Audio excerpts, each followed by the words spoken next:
Energy सहित आणि चेहऱ्यावरती एक स्मित हास्य पाहिजे आणि चेहऱ्यावरती एक स्मित हास्य असून आपल्याला गुड मॉर्निंग वेस्टीज म्हणायचं आहे. काय म्हणायचं आहे? ह्या आवाजात मला अजिबात चालत नाही.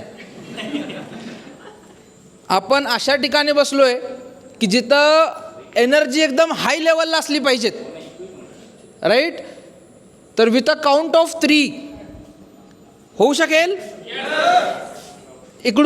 इकडून चांगला प्रतिसाद मिळतोय, या साईडून अशा आवाजात. आपण घरी अशा आवाजात बोलतो. आवाज कसा पाहिजेत? आपण कुठे बसलोय मला सांगा. आपण हे कशामध्ये येतं? जिल्हा कुठला आहे? आणि सातारकरांचा आवाज एवढा कमी. आवाज कसा एकदम खणखणीत पाहिजेत. मी काय वेगळं नाही, माझ्या भाषेवरनं तुम्हाला कळलं असेल माझं गाव कुठलं आहे. आयडिया? हां, कोल्हापूर, राईट? जास्त काय लांबचं नाही आहे माझं गाव, कोल्हापूर आहे. आणि मला आपल्या ह्या भागामध्ये आपल्या लोकांसोबत अशा गोष्टींवर चर्चा करायला खूप आवडतं. पण दुर्दैव असं आहे की आपल्या लोकांचा आवाज एवढा बारीक असून चालत नाही. तर आवाज आपल्याला थोडासा वाढवायचा आहे, एनर्जी आपल्याला थोडीशी वाढवायची आहे आणि गुड मॉर्निंग वेस्टीज म्हणायचं आहे. काय म्हणायचं आहे? चला, विथ अ काउंट ऑफ 3 सगळ्यांनी एक साथ म्हणायचं आहे. ओके, 1 2 3. Good morning wastage. बघा माझा आवाज कसा घुमतोय, कोल्हापूरकरांचा आवाज आहे, राईट? चलो, so once again good morning. माझं नाव आहे सूरज दत्तात्रय चिमणे. बाय क्वालिफिकेशन मी BSc ॲग्रिकल्चर आहे आणि या ॲग्रिकल्चर इंडस्ट्रीमध्ये 10 वर्ष सध्या काम करत आहे. त्यातले पहिले 5 वर्ष ॲज अ ॲग्रिकल्चर कन्सल्टंट म्हणून काम केलं आणि नंतरचे 5 वर्ष वेस्टीजमध्ये as a senior agriculture specialist म्हणून 5 स्टेट्समध्ये नेतृत्व करण्याची संधी मला आज वेस्टीजनं दिलेली आहे. आणि ते 5 राज्य कोणकोणते आहेत? 5 राज्य कोणकोणते आहेत? तर संपूर्ण आपला महाराष्ट्र येतो, संपूर्ण मध्य प्रदेश, छत्तीसगड, गुजरात आणि गोवा. तर जशी संधी मला वेस्टीजनं दिलेली आहे, इथं बसलेल्या प्रत्येक व्यक्तीला ती वेस्टीज आज संधी देते आणि त्या संधीचं सोनं करायचं की नाही हे आपल्या हातामध्ये. काय वाटतं तुम्हाला? मला एकदम साध्या आणि सोप्या भाषेमध्ये कोण सांगाल संधी म्हणजे नक्की काय असतं? कशाला म्हणतो संधी आपण? थोडीशी मदत करू तुम्हाला. चहासोबत बिस्किट किती जण खातात? किती जण खातात? हात वर असू दे थोडा. सगळेच? मला एक तुम्हाला साधा आणि सोपा प्रश्न विचारायचा आहे. चहामध्ये ज्या वेळेला आपण बिस्किट बुडवतो, बुडवल्यानंतर आपल्या तोंडामध्ये घालण्यापर्यंत किती सेकंद असतात? ती संधी असते. ती काय असते? संधी काही मिनिटासाठी असते, काही सेकंदासाठी असते, पण त्या संधीचं सोनं करायचं आहे की नाही हे आपल्या हातामध्ये असतं. आणि मला 2020 साली वेस्टीजनं ती संधी दिली आणि ॲज अ ॲग्रिकल्चर कन्सल्टंट म्हणून मोजून जेमतेम 5 गावातली लोकं फक्त ओळखत होती. पण या ॲग्रिकल्चरमध्ये या वेस्टीजनं हे प्लॅटफॉर्म दिलं आणि 5 राज्यांमध्ये ओळख निर्माण करण्याची नवीन संधी मला या वेस्टीजनं दिली. आणि मी त्या देवाचरणी एवढीच प्रार्थना करतो की जी संधी मला वेस्टीजनं इथपर्यंत आणून दिलेली आहे, ती संधी इथं बसलेल्या प्रत्येक व्यक्तीला त्याच्या आयुष्यामध्ये मिळो. आयुष्यामध्ये आपण भरपूर पैसे कमवून, पैसे तर सगळ्यांनाच कमवायचे आहेत, पण पैशासोबत आपल्याला आपलं नाव कमवायचं आहे, आपल्याला तो रिस्पेक्ट कमवायचा आहे. इथं बसल्यानंतर खूप छान वाटतं, राईट? आणि इथपर्यंत पोहोचण्यासाठी आपल्याला एका कॅटेगरीची मदत घ्यावी लागते. ते म्हणजे तुमच्या समोर आता दिसतंय ते म्हणजे आपलं वेस्टीजचं आणि आपलं आवडतं आणि हक्काचं म्हणजे आपलं ॲग्रिकल्चरची कॅटेगरी, राईट? तर आपण समजून घेऊ की वेस्टीजमध्ये आपण कशा पद्धतीनं आपल्या ॲग्रिकल्चरचे प्रोडक्ट्स आहेत आणि त्याचा वापर आपण कशा पद्धतीने करू शकतो. सर थोडेसे हे बघा. हां, ओके, चलो. इथं बसलेल्यांपैकी शेतकरी किती जण आहेत? ओके. मला आपल्या भागामध्ये एक गोष्ट कळत नाही. ज्या वेळेला मी लोकांना प्रश्न विचारतो ना, लोक असे करतात, आपण देव आहोत, एकतर हात सरळ पाहिजेत, नाहीतर आणि नेहमी आपल्यासोबत काय होतं, आपण मध्ये तरंगत बसतो कायम, कारण आपल्याला सवय एवढीच आहे, आपला हात एवढा पण जात नाही आणि खाली पण येत नाही, राईट. शेतकरी किती जण आहेत? हां, हात वर पाहिजेत. ओके. तर थोडंसं तुम्हाला फ्लॅशबॅक सांगतो, ही ॲग्रिकल्चर कॅटेगरी वेस्टेजमध्ये काय काम करते आणि ओव्हरऑल ह्या ॲग्रिकल्चर कॅटेगरीमध्ये आपण कशा पद्धतीनं काम करू शकतो. टोटल इंडस्ट्री जी आहे ही 400 CRची आहे, म्हणजे किती झाले? 400 करोड. आणि तुम्हाला ऐकून आश्चर्य पण वाटेल आणि अभिमान पण वाटेल की ह्या 400 करोड इंडस्ट्रीमध्ये वेस्टीचा वाटा जो आहे तो 50%चा आहे. म्हणजे किती झाले हो? 200 करोड. पहिल्यांदा ज्या वेळेला आम्ही हा टप्पा गाठला त्यावेळेला बरेच लोक म्हणाले, सर चुकून आलात. होतं की नाही? एखादा व्यक्ती पहिल्यांदा ज्या वेळेला रेसमध्ये येतो आपण काय म्हणतो? चुकून आलात किंवा बाय कोइन्सिडन्स आलो. पण खऱ्या अर्थानं मला सांगा, पहिलं स्थान टिकवून ठेवण्यासाठी दुसऱ्या वेळेला मेहनत किती घ्यावी लागते? डबल मेहनत घ्यावी लागते. आणि सलग 4 वर्ष या इंडस्ट्रीमध्ये आम्ही रूल करतो, हे इंडस्ट्री आम्ही चालवतोय, ते म्हणजे हे वेस्टेजचं ॲग्रिकल्चरचं प्रोडक्ट, राईट. ह्या ॲग्रिकल्चर प्रोडक्टमध्ये वैशिष्ट्य काय आहे? तर सगळ्यात मोठं वैशिष्ट्य आहे की आपले जेवढे सगळे प्रोडक्ट आहेत ते सगळे प्रोडक्ट नॅचरल आहेत, ऑर्गॅनिक आहेत आणि बायो फर्टिलायझर आहेत. याच्यामध्ये कणभरसुद्धा केमिकलचा वापर केला गेलेला नाही आहे. हे माझ्या प्रोडक्टचं सगळ्यात मोठं वैशिष्ट्य आहे. दुसरं काय की आपल्याला पीक उत्पादन वाढण्यासाठी जी काय आपल्याला गरज लागते, जी काय अन्नद्रव्यांची आपल्याला गरज लागते, त्यातली सगळी अन्नद्रव्य जी आहेत ती आपल्याला ह्या प्रोडक्टच्या माध्यमातून मिळतात. आज अखंड भारतामध्ये इथं सगळे शेतकरी बसलेत. मला त्या शेतकऱ्यांना एक प्रश्न विचारायचा आहे, तुमची परवानगी असेल तर. आहे? शेती करण्यासाठी 2 गोष्ट अत्यंत महत्त्वाच्या आहेत. सांगा बरं कुठले आहेत? माती आणि पाणी. आणि इथं बसलेल्यांपैकी किती असे शेतकरी आहेत की ज्या या 2 गोष्टींवर भर देतात? ओरियली. मला एक फॅक्ट तुम्हाला सांगतो की आपण जी माती करतो, ज्या याच्यामध्ये आपण शेती करतो, 100 वर्षामध्ये फक्त 1 इंच थर तयार होतो. 100 वर्षामध्ये किती होतो?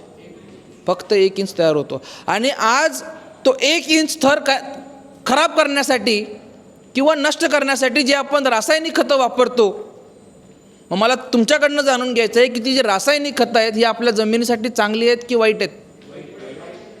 वाईट आहेत.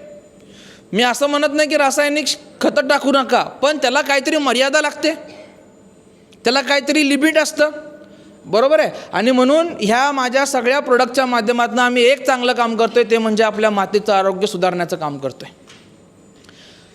तुमच्या जमिनीमध्ये जर केमिकल वापरून तुमच्या जमिनीचं आरोग्य चांगलं राहत असेल तर मी इथं बसलेल्या प्रत्येक व्यक्तीला शिफारस करेन, तुम्ही बिंदास वापरा. पण असं होतं का? केमिकल वापरून आपल्या जमिनीचं माती किंवा आपली माती जी आहे ती सुधारते? मग त्यासाठी आपल्याला जैविकची साथ घ्यावी लागते. ब्रँड ज्याला आपण म्हणतो, ब्रँड. माझ्या वेस्टीजचे जेवढे सगळे प्रोडक्ट्स आहेत ते एक ब्रँड आहेत. आणि ब्रँड असे तसे नाही आहेत. माझा पहिला प्रोडक्ट जो मी तुम्हाला आता दाखवणार आहे ना,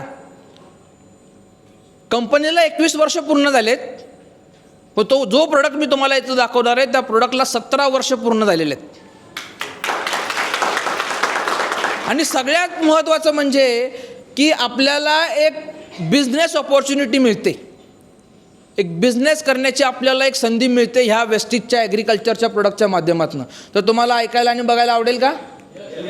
राईट. तर जो तुम्हाला मी आता सांगतोय की हा जो माझा ब्रँड आहे ॲग्री82, हा ब्रँड कुणी तुम्ही आम्ही ठरवलेला नाही आहे किंवा कुठल्या कंपनीने ठरवलेला नाही आहे. हा ब्रँड ठरवणारा या भारतामध्ये फक्त एकमेव व्यक्ती आहे, तो म्हणजे आपल्या देशामधला असणारा शेतकरी. 2008 साली ह्या प्रोडक्टला लॉन्च केलं होतं कंपनीने. आपण 2025मध्ये ह्या गोष्टीवर चर्चा करतोय. याचा अर्थ काय? हां, दमदार आहे. बरं, मला एक गोष्ट सांगा की कुठल्याही प्रोडक्टचा जर रिझल्ट नसेल, कुठलीही कंपनी एवढ्या वर्ष चालवेल का तो प्रोडक्ट?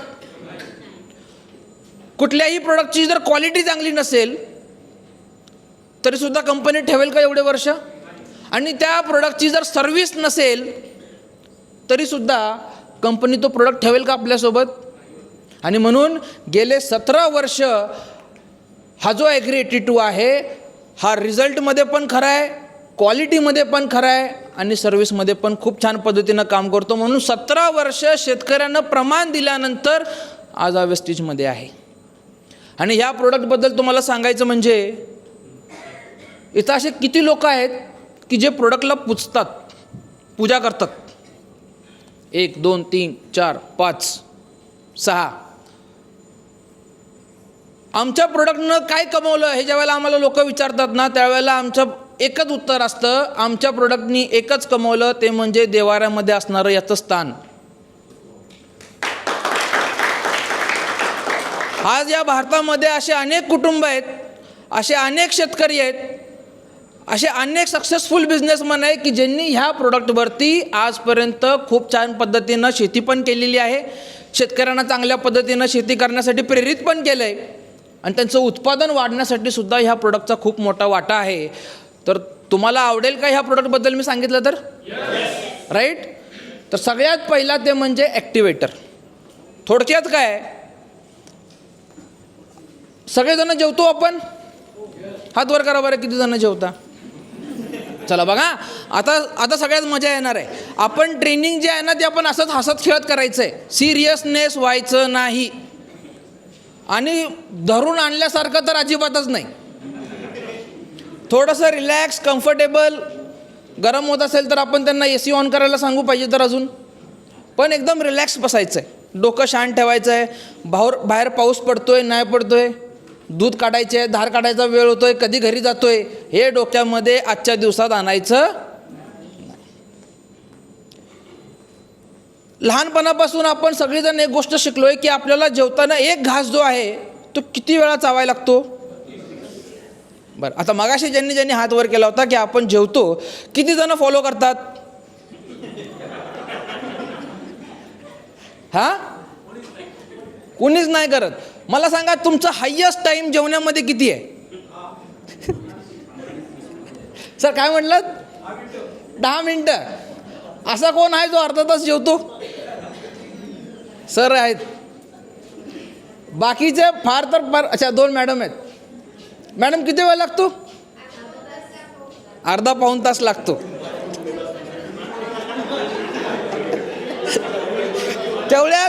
तेवढ्यामध्ये आमच्या सगळ्यांचं 4 वेळा जेवण होईल.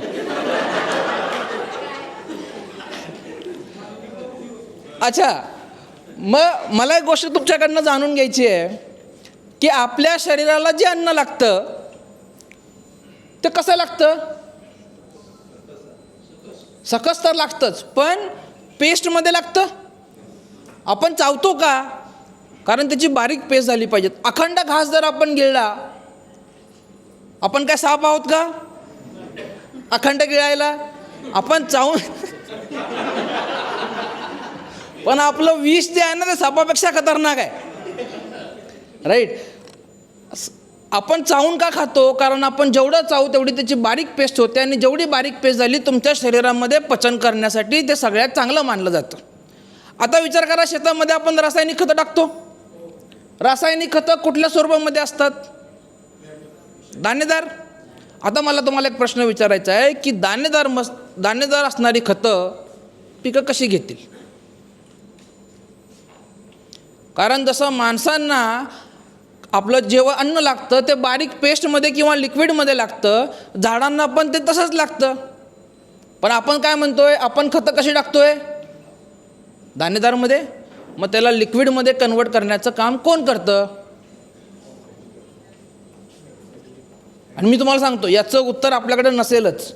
आणि जरी असलं तर इथं असे किती शेतकरी आहेत की ज्यांना माहिती आहे की जमिनीमध्ये टाकणारं खत, जे खत आपण आपल्या जमिनीमध्ये टाकतो ते आहे तसंच पडून राहतं, त्याचं विघटन होत नाही आणि पिकाला मिळतसुद्धा नाही. बरोबर आहे का चूक आहे? ज्यांना कुणाला माझ्या गोष्टीशी सहमत आहेत त्यांनी एकदा टाळ्या वाजवा बरं.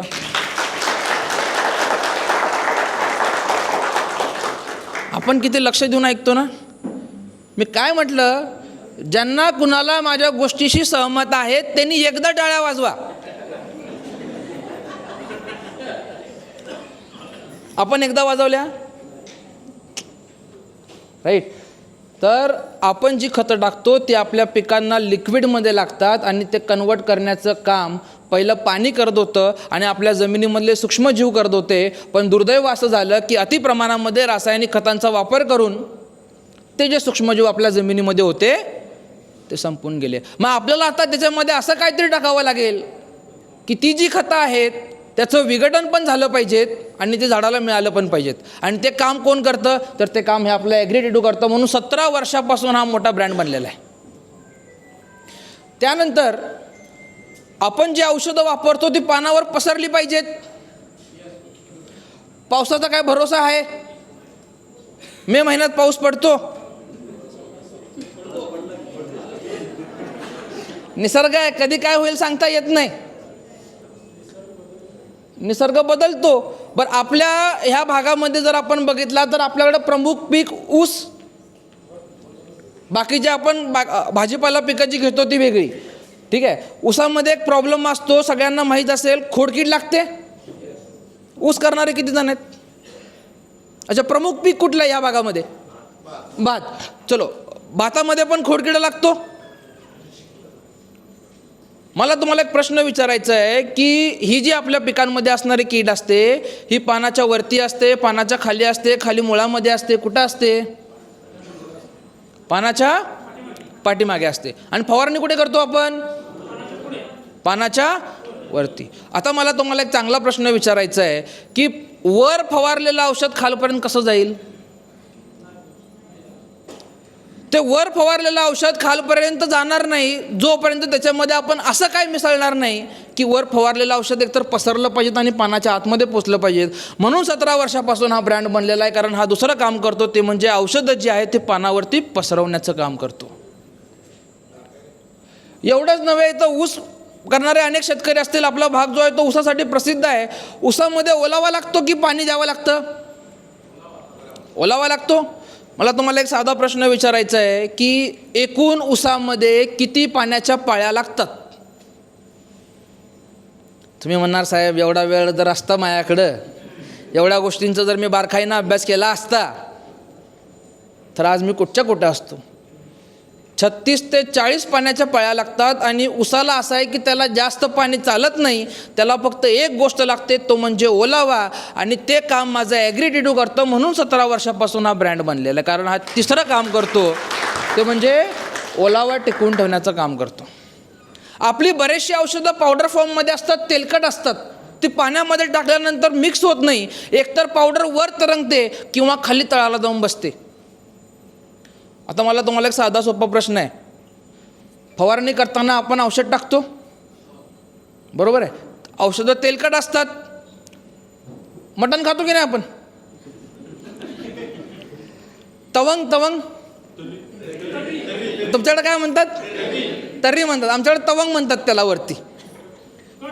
कट. कट. हे बरोबर आहे आपलं, राईट. कट. मला सांगा, तेलकट औषधं अशी वर तरंगली, जर ती पाण्यासोबत मिक्स झाली नाहीत, फवारलेल्या औषधांचा रिझल्ट येईल का हो? मग आम्ही काय करतोय, एक औषध मारलं, रिझल्ट नाही आला, दुकानामध्ये जायचं, परत दुसरं औषध आणायचं, परत फवारायचं, रिझल्ट नाही आला, परत तिसरं आणायचं, परत फवारायचं. मग एवढं सगळं करत बसण्यापेक्षा आपण एक गोष्ट समजून घेतली पाहिजे की त्या औषधामध्ये आपल्याला असं काहीतरी मिक्स करावं लागेल की ते औषध पाण्यासोबत एकत्र मिक्स झालं पाहिजेत. औषधं आणि पाणी एकत्र ज्या वेळेला मिक्स होतील, वारंवार फवारणी करण्याची गरज आहे आपल्याला. आणि म्हणून गेले 17 वर्ष माझं 82 ते नियमितपणे काम करतं आहे. म्हणून हे औषधासोबत आपण जर मिक्स केलं तर औषधं आणि पाणी एकत्र मिक्स करण्याचं काम हे ॲग्री करतं. 17 वर्षापासून जो ब्रँड बनलेला आहे ते आता पुढं चालवणं हे तुमच्या आणि माझ्या हातामध्ये आहे. म्हणून आज आपण इथे आहोत. आणि मला तुमच्यावर 100% विश्वास आहे. मला तुमच्यावरती 100% विश्वास आहे की तुम्ही आणि आम्ही हे दोघे मिळून हा ब्रँड आपण वर्षानुवर्ष असंच ठेवू. कारण यानं जे कमवलं आहे ना ते आपण शब्दामध्ये व्यक्त नाही करू शकत. शब्दामध्ये व्यक्त करता आलं असतं तर मी 100% केलं असतं. पण मी मगाशी तुम्हाला म्हटलं की देवाऱ्यामध्ये स्थान मिळवलं आहे, आणि ज्या वेळेला देवाऱ्यामध्ये स्थान मिळवलं जातं ते शब्दामध्ये व्यक्त करता येत नाही. आमचे एक लीडर आहेत, त्यांनी तर एक चांगलं काम केलं आहे. फलटणमध्ये राहतात, 4 करोडचं घर बांधले. किती? 4 करोड. लोकांचं प्रेम बघा माझ्या प्रोडक्टवरती किती आहे. 4 करोडचं घर बांधलं आहे. म्हणजे आपल्याला काय वाटतं, सर्वसाधारणपणे घर एकदम टापटीप दिसायला देखणं असलं पाहिजेत.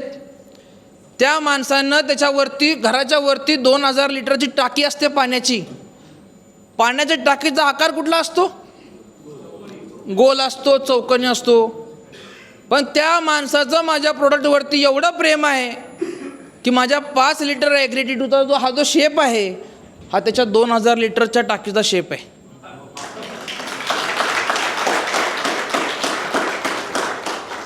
म्हणजे तुम्ही बघा की माझ्या प्रोडक्टनी काय काय कमवलं आहे. मी जरी माझ्या वेस्टेजमध्ये as a senior agriculture specialist म्हणून जरी असलो, पण माझ्या प्रत्येक बोलण्यामध्ये एकच शब्द तुम्हाला कंटिन्यू ऐकायला मिळतोय, ते म्हणजे माझं प्रोडक्ट आहे. ते ज्या वेळेला आपण माझं समजून काम कराल त्यावेळेला तुमच्याकडनं चुका होणार नाहीत, आणि ज्या वेळेला तुम्ही दुसऱ्याचं समजून काम कराल 100% चुका होतात. स्वतःची गाडी आपण किती काळजीपूर्वक चालवतो याचं जिवंत उदाहरण आहे. आणि दुसऱ्याची दिली, खड्डा आला काय आणि गेला काय,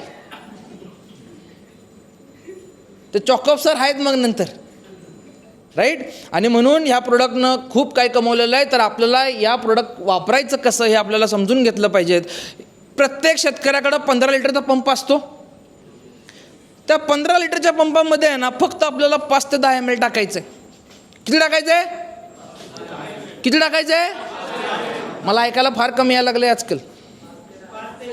5 ते 10 ml. आणि माझ्या प्रोडक्टचं सगळ्यात मोठं वैशिष्ट्य काय माहिती आहे काय? वापरणं सोपं आहे आणि हाताळणी सोपी आहे. म्हणजे एखादं प्रोडक्ट जर अवघड असेल ते तुम्हाला वापरायचं पण कळणार नाही आणि त्याची हाताळणी पण कळणार नाही, मग ते तुम्ही वापरू शकाल का? चला तुम्हाला एक उदाहरण देतो. कीटकनाशकांची नावं बऱ्यापैकी मी अपेक्षा करतो की शेतकऱ्यांना माहीत असतील. त्यातलं एक ब्रँड नेम सांगतो तुम्हाला. कोरॅजेन नाव किती जणांनी ऐकलं आहे? चलो, म्हणजे ऑलमोस्ट सगळ्यांनी. ओके. कोरॅजेनमध्ये एक घटक असतो, त्या घटकचं मी नाव सांगतो, मग मला तुम्ही सांगा. ओके. त्या घटकचं नाव आहे क्लोरॅन्ट्रॅनिप्रोल.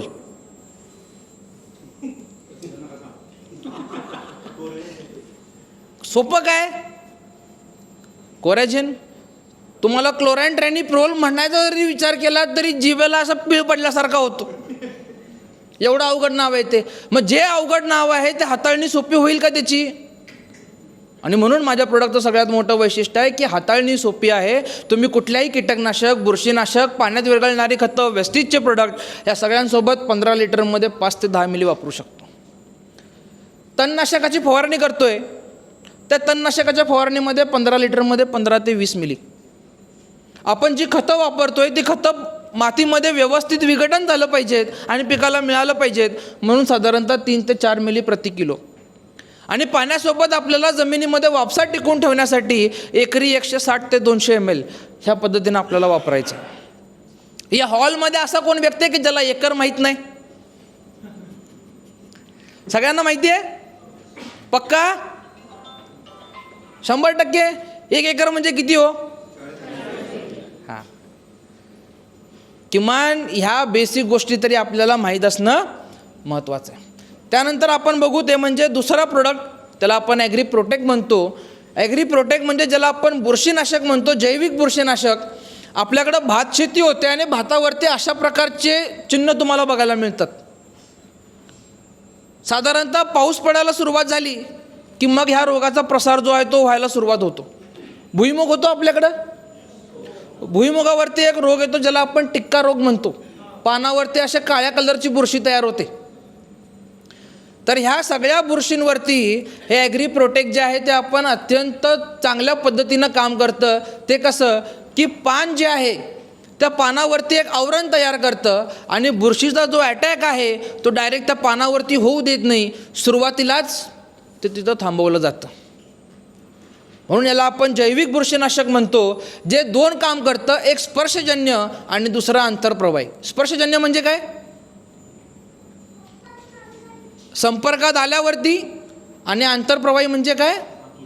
आतमध्ये गेल्यानंतर. तर अशा दोन्ही प्रकारच्या बुरशींना हे ॲग्री प्रोटेक्ट जे आहे ते चांगल्या पद्धतीनं काम करतं. मग ह्याचा वापर कसा करायचा आहे की समजा एखाद्या पिकांमध्ये बुरशी लागली, करपा आलाच, तर पहिला स्प्रे केल्यानंतर 6व्या दिवशी आपल्याला पुन्हा एकदा दुसरा स्प्रे करायचा आहे. काय करायचं आहे? कितव्या दिवशी करायचं आहे?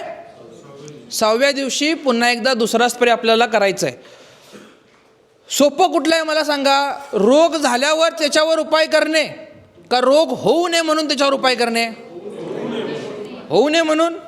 चला, सगळ्यात महत्त्वाचं म्हणजे आपल्या जमिनीमध्ये बुरशीचा सगळ्यात जास्त प्रसार होतो, तो कुठून होत असेल तर तो मातीमधून होतो, जमिनीतून होतो. मग मला सांगा, मला जर त्या बुरशीला जर कंट्रोल करायचं असेल, त्या बुरशीला जर नियंत्रण करायचं असेल, तर मला काय करावं लागेल? त्याला सुरुवातीला जमिनीमध्ये टाकावं लागेल. आता इथं दिलंय शेणखत. आपल्यासमोर प्रश्न आहे, शेणखत आहे कुठं? पूर्वी मिळायचं, आता कारण जसं जसं आपण पुढे जात चाललोय, मॉडर्नायझेशन येतं आहे, अपडेशन होत चाललं आहे. आज शेती जवळपास 60 ते 70% शेती जी आहे ही अवजारांद्वारे केली जाते आणि पारंपरिक शेती फार कमी पद्धतीने केली जाते. मग जनावरच नाहीत म्हटलं तर शेण येणार कुठून? आणि शास्त्र सांगतं की 3 वर्ष चांगलं शेणखत जर आपल्याला वापरायचं असेल तर 3 वर्ष चांगलं उत्तम प्रकारे कुजलेलं शेणखत वापरलं गेलं पाहिजेत. आपण तर 6 महिने आणि वर्षभरापूर्वी तर शेण टाकतोय. मग त्याच्यावरती एक चांगला पर्याय म्हणून आपल्याकडे ह्युमिक ग्रॅन्युअल आहे. त्याच्यामध्ये आपण हे 250 ते 500 ग्राम प्रोटेक्ट एकत्र मिक्स करून आपण जर शेतामध्ये टाकलं, कोरड्या मातीमध्ये, तर जमिनीमधली जी बुरशी आहे हे आपण सुरुवातीला त्याचं नियंत्रण करू शकतो. आता बरेच जण म्हणतील, इथं नाही केला त्याला काय नुकसान होतंय? त्या जमिनीमध्ये आपण काय पेरणी करणार आहे? बियाणं. मग त्या जमिनीमधली बुरशी कशावर येईल? मग तुमचं बियाणं खराब होऊ शकतं ना. मग ते होऊ नये म्हणून आपण ह्या ॲग्री प्रोटेक्टचा बीज प्रक्रिया करायचं आहे. तिसरं, त्या बियाणं जर त्यातून जगलं तर तिसरा अटॅक होतो, तो म्हणजे मुळांवरती. म्हणून तुम्ही मुळांवरती प्रक्रिया केली की ती जी मुळं आहेत ती सुरक्षित राहतात. आणि जर ह्या तिन्हीपैकी जर तुम्ही काय वापरलं नसेल तर मग बुरशीचा प्रादुर्भाव खालून मग वर व्हायला सुरू होतो. आणि म्हणून आपल्या पिकांमध्ये जर करपा आला असेल, करपा माहिती आहे सगळ्यांना? करपा आला असेल तर सगळ्यात पहिला तुम्हाला जुन्या पानांवर दिसतो, आपण तिथं त्याचं नियंत्रण करत नाही आणि मग तो नवीन पानावरती यायला सुरुवात होतो. म्हणून ॲग्री प्रोटेक्ट असं जैविक बुरशीनाशक आहे की तुम्ही जर सुरुवातीला वापरलं तर पानाच्या वरती आवरण तयार केलं जातं आणि बुरशीला आत येण्यापासून रोखण्याचं काम हे ॲग्री प्रोटेक्ट करतं. इथपर्यंत समजलं? चलो, आता तुम्ही माझ्यासोबत आहात? ओके. ज्या वेळेला मी तुम्हाला हा प्रश्न करेन, तुम्ही माझ्यासोबत आहात, तुम्ही काय म्हणायचं आहे? येस नाही म्हणायचं. काय म्हणायचं? काय म्हणायचं? हां, आणि आवाज जरा लाऊडर पाहिजेत, बरोबर आहे का? काय म्हणायचं आहे? हां, बस या पाहिजेत मला. ओके, चलो. तिसरा प्रोडक्ट आहे तो म्हणजे ॲग्री ह्युमिक आणि ह्युमिक ग्रॅन्युअल. आता 4 प्रकारची जमीन आहे, 4 प्रकारची माती आहे. सगळ्यात पहिला काळी आहे, त्यानंतर मध्यम आहे, त्यानंतर थोडीशी लाल माती म्हणतो आणि शेवटची ती म्हणजे पांढरी माती. आता मला सांगा, आपल्या भागांमध्ये आढळणारी माती कुठली आहे? मोस्टली काळी माती. तुम्हाला असा कधी प्रॉब्लेम जाणवतं का हो की जमीन नांगरणी करताना जमीन कडक होत चालली आहे? पावसाचं पाणी आलं तर पाण्याचा निचरा होत नाही, पाणी साठून राहतं, मुळांची वाढ होत नाही आहे. राईट. तर ही सगळी लक्षणं आहेत की आपल्या जमिनीमध्ये सेंद्रिय कर्ब कमी असण्याची. आणि जी जमिनीमध्ये सेंद्रिय कर्ब कमी असेल तर तो काय आपल्याला वाढवला गेला पाहिजेत की तसंच ठेवला पाहिजेत? वाढवलं पाहिजेत. आणि ते वाढवण्याचं काम हे ह्युमिक करतं. म्हणून ज्यांना कुणाला, हे तुमच्यासाठी नाही बरं का, ज्यांना कुणाला वाटतं की आपल्या मातीची सुपीकता टिकून राहिली पाहिजेत त्यांच्यासाठी हे ह्युमिक ग्रॅन्युअल आहे. तुमच्यासाठी आहे का?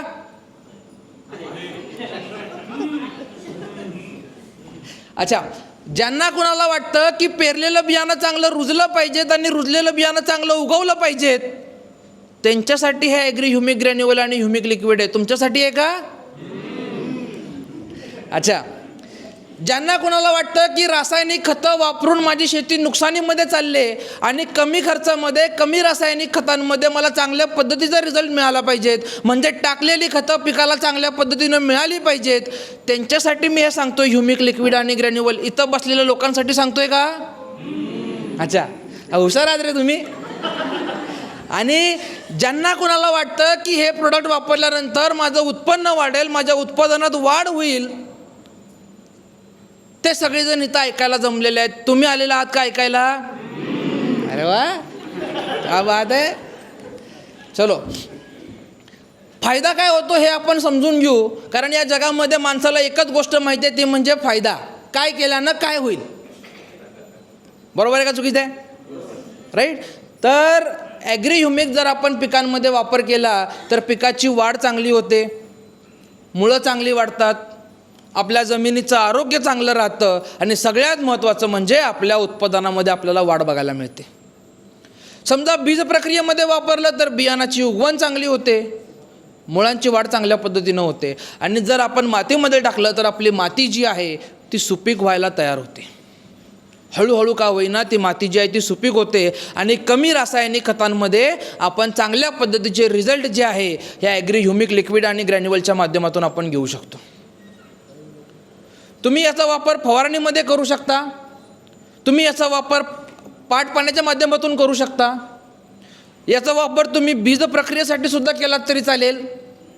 आणि सगळ्यात महत्त्वाचं म्हणजे आपली जमीन, जर तुम्हाला खरंच वाटतं की माझी जमीन चांगली राहिली पाहिजेत, अजून पुढचे कित्येक वर्ष मला शेती चांगल्या पद्धतीनं करायची आहे आणि ते जर करायचं असेल तर आपल्या जमिनीमध्ये आपल्या जमिनीची क्वालिटी ही चांगली असणं महत्त्वाचं आहे. त्यासाठी हे ह्युमिक ग्रॅन्युअल आपल्याला टाकायचं आहे. आज या भारतामध्ये असे असंख्य शेतकरी आहेत की ज्यांनी ह्या ह्युमिक लिक्विड या ग्रॅन्युअलच्या माध्यमातून आपल्या शेतीमधनं 25 ते 30% किंवा 50% रासायनिक खतांचा खर्च जो आहे तो कमी केलेला आहे. राईट. आता तुम्हाला एक असा पर्याय सांगणार आहे की ज्याच्यानं आपलं भविष्य पण चांगलं आहे आणि आपली माती पण चांगली आहे. ऐकायला आवडेल? तुम्ही माझ्यासोबत आहात? चुकला की नाही आता? ओके. चलो, सगळ्यात पहिला ज्याला आपण नत्र स्थिर करणारा जीवाणू म्हणतो तो जीवाणू म्हणजे आपला हा रायझोबियम. आज असा भारतामध्ये एकही शेतकरी तुम्हाला आढळणार नाही ज्याला युरिया माहीत नसेल. बरोबर आहे का चुकीचं आहे? पण या भारतामध्ये युरियाला एक अल्टरनेटिव्ह म्हणजे हे जीवाणूसुद्धा काम करतात, हे खूप कमी लोकांना माहिती आहे. आणि हा रायझोबियम आहे नत्र स्थिर करणारा जीवाणू, जो खास करून डाळवर्गीय पिकं जे असतात, हरभरा, भुईमूग, याच्यामध्ये याचा वापर केला जातो. आजच्या या ट्रेनिंगमध्ये याचं वैशिष्ट्य सांगायचं म्हणजे पर 5 ml मध्ये 5 कोटी हा जीवाणू आहे. त्यानंतर आहे PSB. आपल्या पिकांमध्ये फुलं कमी येणे, फुटवा कमी येणे ही सगळ्या एका गोष्टीची कमतरतेची लक्षणं आहेत, ते म्हणजे स्फुरद. आणि ह्या PSBच्या माध्यमातून स्फुरद उपलब्ध करून देण्याचं काम सुद्धा हे PSB करत असतं. हा सुद्धा 5 कोटी आहे. आणि तिसरं ते म्हणजे पोटॅश, की ज्याच्यामुळे आपल्या पिकांना जाडी आणि वजन चांगलं होतं, ते या पोटॅशच्या माध्यमातून मिळतं, ते सुद्धा 5 कोटी आहे. म्हणजे या तिन्हीनं जर आपण एकत्र केलं किती झाले? 15 कोटी जीवाणू प्रत्येकी 5 ml मध्ये आहेत. घरी गेल्यानंतर आपल्याकडं 2 पॅकिंग साईज येतं, एक 100 ml आणि एक 500 ml. आता तुम्ही घरी गेल्यानंतर करून बघा 100 ml मध्ये किती कोटी जीवाणू आहेत. विचार करू नका, तुमचा मोबाईल पण हँग होईल. आणि जे काय उत्तर येईल ते सगळ्यात पहिला आपल्याला समजते का नाही हा मोठा प्रश्नचिन्ह आहे. कारण ते मिलियन बिलियन ट्रिलियन अब्जाच्या पण पुढे गेलं ते. पण आपल्याला एक गोष्ट समजून घ्यायची आहे की याचा वापर फुलांची संख्या वाढवण्यासाठी आणि पिकांमध्ये फुलांची जी गळ होते ती गळ कमी करण्याचं काम या ॲग्रीमॉसच्या माध्यमातून होत असतं. आणि म्हणून 15 लिटरमध्ये फक्त 20 मिली आपण हे ॲग्रीमॉस वापरायचं आहे आणि सोबत आपल्याला ॲग्री 82. इथपर्यंत समजलं? हे मेन पाहिजेत, बरोबर आहे. आणि ट्रेनिंग सेशनमध्ये हसत खेळत रमत गमत ज्या वेळेला आपण ट्रेनिंग करतो त्यावेळेला मजा पण येते आणि झोप येत नाही, सगळ्यात महत्त्वाचं. Right. Next that is nanotech. तुमचे डोळे चांगले आहेत का हो? आता प्रत्येक वेळेला नाही म्हणायचं. मी ज्या वेळेला विचारेन तुम्ही माझ्यासोबत आहात का त्याच वेळेला म्हणायचं. ओके. तुमचे डोळे चांगले आहेत? ओके. चला एक तुम्हाला चित्र दाखवतो. याच्यामध्ये बघून मला सांगा तुम्हाला काय दिसतंय. अच्छा, लॉक आहेत. जे तुम्हाला तुमच्या डोळ्यांनी दिसतंय ते सांगा सर. ओके. जे तुम्हाला तुमच्या डोळ्यांनी दिसतंय ते सांगा. अच्छा, जमिनीतील जीवाणूंची स्थिती. ओके. अजून मी साधा सोपा प्रश्न विचारला की आपल्या जमिनी इथं ह्या पोस्टरकडे बघून तुम्हाला काय दिसतंय? काही जॉईन आहेत, अजून काही सेपरेट आहेत, बरोबर आहे. एक गोष्ट तुम्हाला सांगतो, जर तुम्हाला लांबचं दिसत नसेल तर आपल्याकडे आय सपोर्ट आहे, पहिली गोष्ट. आणि दुसरी गोष्ट, जर तुम्हाला अजून समोरचं जर स्पष्ट दिसत नसेल तर वेस्टीज करा, सगळं काही चांगलं दिसतं. राईट. तर हे आहे आपल्या जमिनीमध्ये जी आपण खतं देतो ती खतं जमिनीमध्ये गेल्यानंतर अशी लॉक होतात. लॉक म्हणजे काय? एकमेकांमध्ये मिक्स होतात आणि आपल्या पिकाला पण फायदा होत नाही आणि आपल्या जमिनीला पण फायदा होत नाही.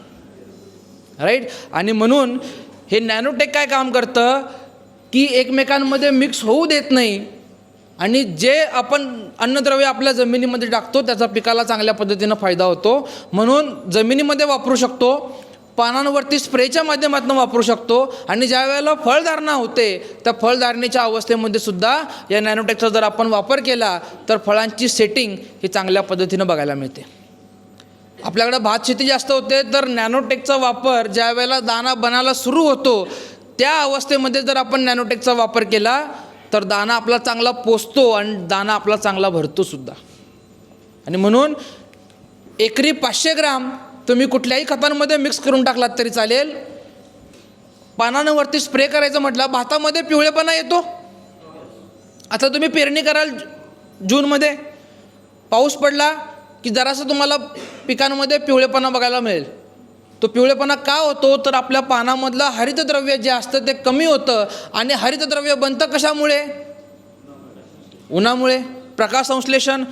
पावसाळ्यामध्ये ऊन खूप कमी येतं म्हणून पिकांमध्ये पिवळेपणा आपल्याला बघायला मिळतो. तर तो पिवळेपणा कंट्रोल करण्यासाठी या नॅनोटेकचा वापर आपण करू शकतो. आणि तिसरं, ज्या वेळेला फळांची सेटिंग होत असते, दाणा भरण्याची अवस्था असते, म्हणजे पोटरी अवस्था नंतरची अवस्था, त्या कंडिशनमध्ये आपण नॅनोटेकचा वापर केला तर दाणा चांगल्या पद्धतीनं भरतो.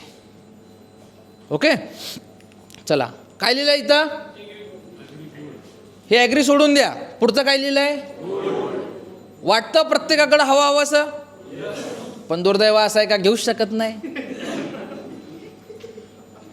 रिअल आहे. मला सांगा 1995 ते 2000 पर्यंत काय व्हॅल्यू होती गोल्डची? कोण बोललं? हां, मी एक्सपेक्ट करत होतो साहेब लय हुशार आहेत. 3000 रुपये. आता किती झालं? 1 लाख. त्यावेळेला काय होतं माहिती आहे का? त्यावेळेला स्वस्त होतं पण खिशात पैसे नव्हते. आता खिशात पैसे आहेत पण ते महाग आहे. दॅट इज कॉल्ड निसर्गाचं चक्र. ज्या वेळेला आपल्याला ती गोष्ट पाहिजे असते, खिशामध्ये पैसे नसतात. आणि ज्या वेळेला ती गोष्ट आपल्याला खरोखर पाहिजे असते, खिशामध्ये पैसे पण असतात, बँकमध्ये पैसे पण असतात, पण ती गोष्ट एवढी महाग असते काय घेण्याला धाडसच होत नाही.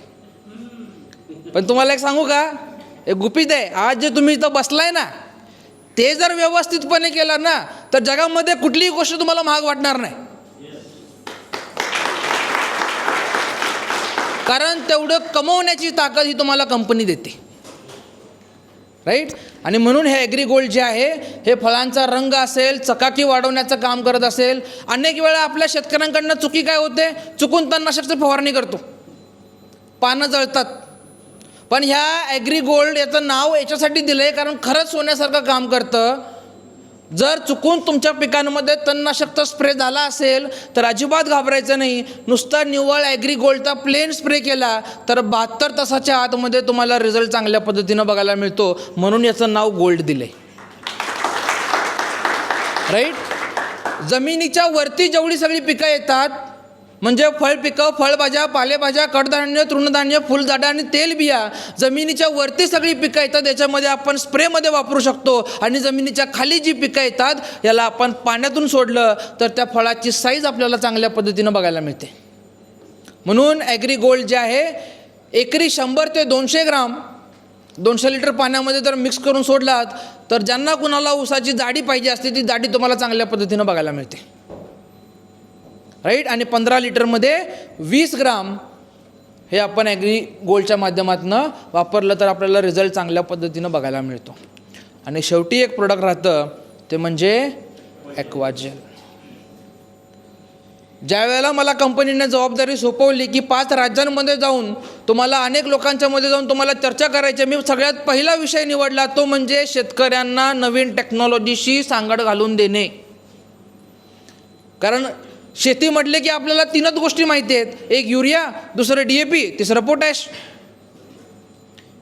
याच्या पुढं जाऊन शेती म्हणजे काय आपल्याला, एक साधा तुम्हाला सोपा प्रश्न विचारतो. जोपर्यंत चपाती, भाजी, भात, भाकरी, आमटी ह्या सगळ्या गोष्टी आपण खात नाही, आपलं जेवण पूर्ण होतं का? आणि त्यात रविवार असला की मग अजून सोन्याहून पिवळं, राईट. पण शेतीमध्ये वापरत असताना लागणारे अन्नद्रव्य 17 आहेत आणि टाकतो आपण 3, आणि आपण अपेक्षा करतो का माझं उत्पन्न वाढावं. हे शक्य आहे का हो? जोपर्यंत त्या पिकाला 17 अन्नद्रव्याची पूर्तता होत नाही तोपर्यंत आपलं उत्पादन वाढत नाही. आणि सगळ्यात मोठी शोकांतिका काय माहीत आहे का, आपल्या भागामध्ये पाऊस 12 महिने आहे, भरोसा काहीच राहिला नाही. वर्षाचे 12 महिने पाऊस आहे. आणि शेतकऱ्यांसोबत तर खूप चांगली गोष्ट होते बघा, ज्या वेळेला शेतकऱ्याच्या शेतामध्ये पीक असतं ना, त्याच वेळेला पाऊस असतो. कापणीच्या टायमिंगला बरोबर पाऊस पडतो. आणि खरं सांगायचं म्हणजे आमच्या शेतकरी बांधवांना आजपर्यंत या कंपनीनं एवढं काय दिलं आहे की भले त्याला शेतीतून काय नाही मिळालं तरी चालेल, पण ह्या कंपनीनं त्याला दर महिन्याच्या 10 तारखेला, म्हणजे 10 तारखेला संध्याकाळी किंवा सकाळी 10ची 11 कधी होऊ दिली नाही किंवा 10ची 9 कधी होऊ दिली नाही. गेले 20 वर्ष, आता आपण 21व्या वर्षी पदार्पण करतोय, गेले 21 वर्ष कंपनीनं हे सातत्य ठेवलेलं आहे. आणि we are feeling very blessed. आपल्याला या गोष्टीचं प्राऊड वाटलं पाहिजे की आज आपण इथं आहोत, राईट. कमी पाऊस असेल, पाण्याची पातळी कमी असेल, दुष्काळासारखी परिस्थिती असेल, अजिबात घाबरायचं नाही. टेक्नॉलॉजी आता एवढी चांगली झाली आहे की पाण्याचं प्रमाण जरी कमी असलं तरीसुद्धा तुम्हाला ह्या ॲक्वाजेलच्या मदतीनं शेती चांगली करता येते. जास्त पाऊस झाला, पूर येण्याची शक्यता आहे, पाण्याची पातळी जास्त झाली तरीसुद्धा घाबरायचं नाही, कारण आपल्याकडं हक्काचं आपल्याला वेस्टिज कंपनीनं ॲक्वाजेल दिलं आहे की ते जास्त पाणी झालं तरीसुद्धा कमी करण्याचं काम करतं. आपल्या भारतामध्ये, आपल्या महाराष्ट्रामध्ये शब्दशः अर्थ घेण्याची आपल्याला सवयीच आहे. इथं पूर दिला आहे म्हणजे गावामध्ये पूर आला आणि आपण ॲक्वाजेल वापरावा असं नाही बरं का. तुम्हाला आधीच सांगतो, नाहीतर लोक मला प्रश्न विचारतात. बाजूनं वडा वाहतोय, ते वड्याचं पाणी माझ्या शेतामध्ये येऊन माझं नुकसान व्हायला लागलंय. मला अशा लोकांनी फोन करून विचारलं, साहेब ते वड्याचं पाणी मी बंद करू शकतो का ॲक्वाजेल टाकून?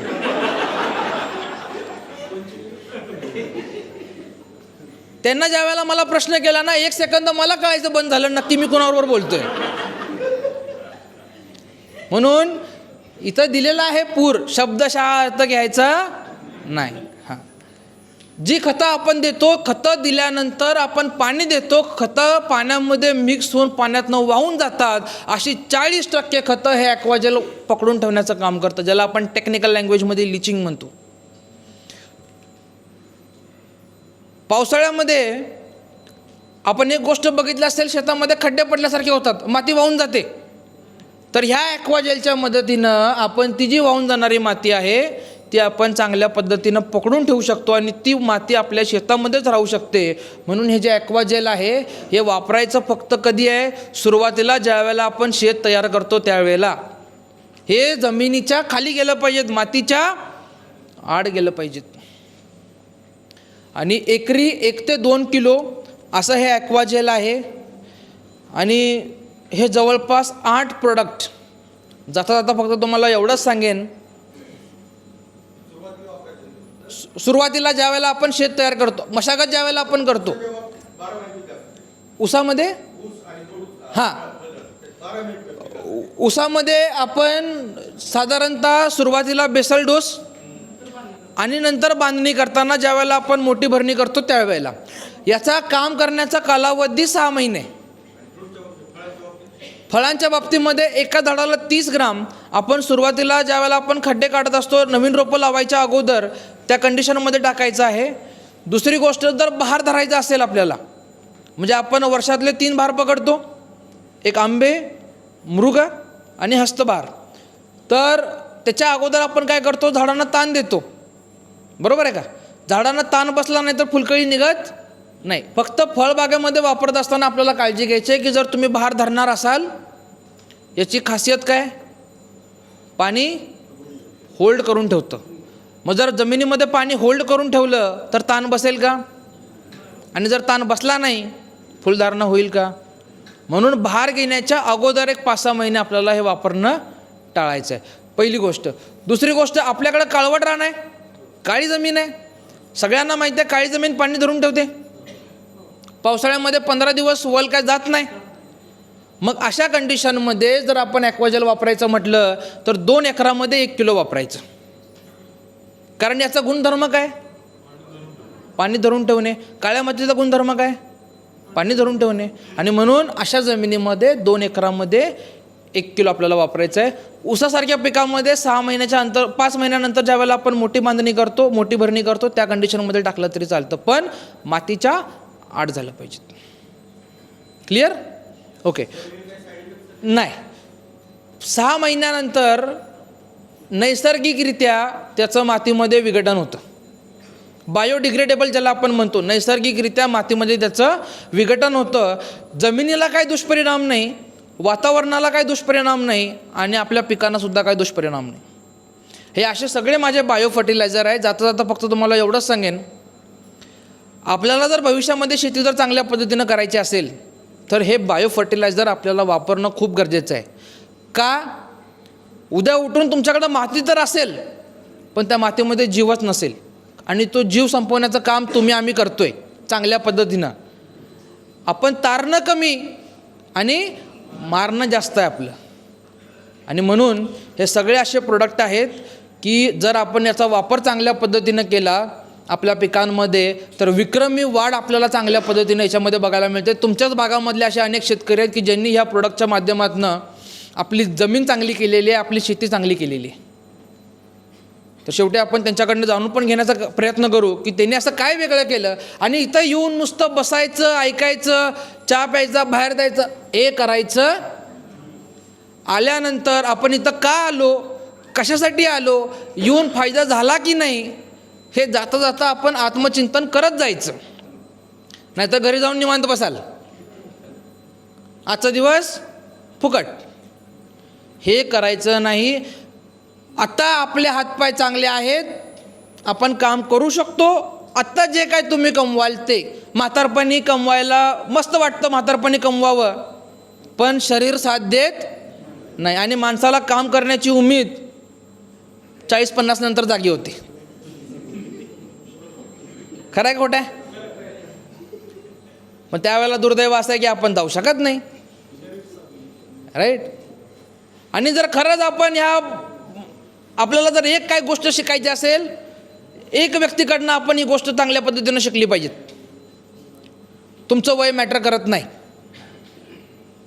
तुमचं वय मॅटर करत नाही. आणि अशा महाराष्ट्रामध्ये असं आपल्याला चांगला व्यक्तिमत्व लाभलेलं आहे, ते म्हणजे माननीय शरद पवार साहेब. त्यांच्याकडे बघितल्यानंतर आपल्याला सगळ्या तर्कवितर्क फेल होतात. त्यांच्याकडे बघितल्यानंतर कळतं की वय वर्ष 80 जरी गाठला असेल तरी तो माणूस चालायला फिरायला इकडं तिकडं जायला अजिबात घाबरत नाही. आणि जगण्याची उमेद काय असते ते पवारसाहेबांकडनं शिकावं. आत्मविश्वास ज्याला आपण म्हणतो ना, आत्मविश्वास किंवा तीव्र शक्ती, ते आपण पवारसाहेबांकडनं शिकलं पाहिजे, राईट. सो घेण्यासारख्या खूप गोष्टी आहेत. तुमच्या नजरेतनं तुम्ही वेस्टेजकडे काय बघताय हे खूप महत्त्वाचं आहे. आणि माझ्या मते आज तुम्हाला अशा अनेक गोष्टी चांगल्या शिकायला मिळणार आहेत. सागर सर आहेत, अनुप सर आहेत, यांच्याकडनं आपल्याला अनेक चांगल्या गोष्टी शिकायला मिळणार आहेत. तर मी तुम्हाला जाता जाता एवढंच सांगेन की बसून हवेत स्वप्न रंगवायची नाही आहेत, तर ती स्वप्न सत्यामध्ये उतरवण्यासाठी आपल्याला मेहनत करायची. आणि तुमच्याकडं पाहता आपल्या मनामध्ये ती तीव्र इच्छा, तो दृढ संकल्प, मेहनत, या सगळ्या गोष्टींना एकत्र मिळून आपल्याला ते काम करायचं आहे. तुम्हाला काम करण्यासाठी सगळेजण इथं सदैव बसलेले आहेत. मी आहे, इथं अनेक सर आहेत आमचे. ही कंपनी 21 वर्ष तेच काम करते. तुमच्यामध्ये किती सामर्थ्य आहे, ह्याच्यामधून किती घेता, हे खूप महत्त्वाचं आहे. एक पेलाभर घ्यायचं आहे, एक वाटीभर घ्यायचं आहे, हंडा घ्यायचा आहे, का अख्खाच्या पिप्पू उचलून घ्यायचं आहे, का बॅरल घ्यायचं आहे, ते तुमच्यावर डिपेंड आहे, राईट. पण ते जाता जाता कसं घ्यायचं हे आज इथून समजून जा आणि घरी गेल्यानंतर आत्मचिंतन करा. Thank you so much. Wish you wealth and very good morning to everyone. Thank you so much.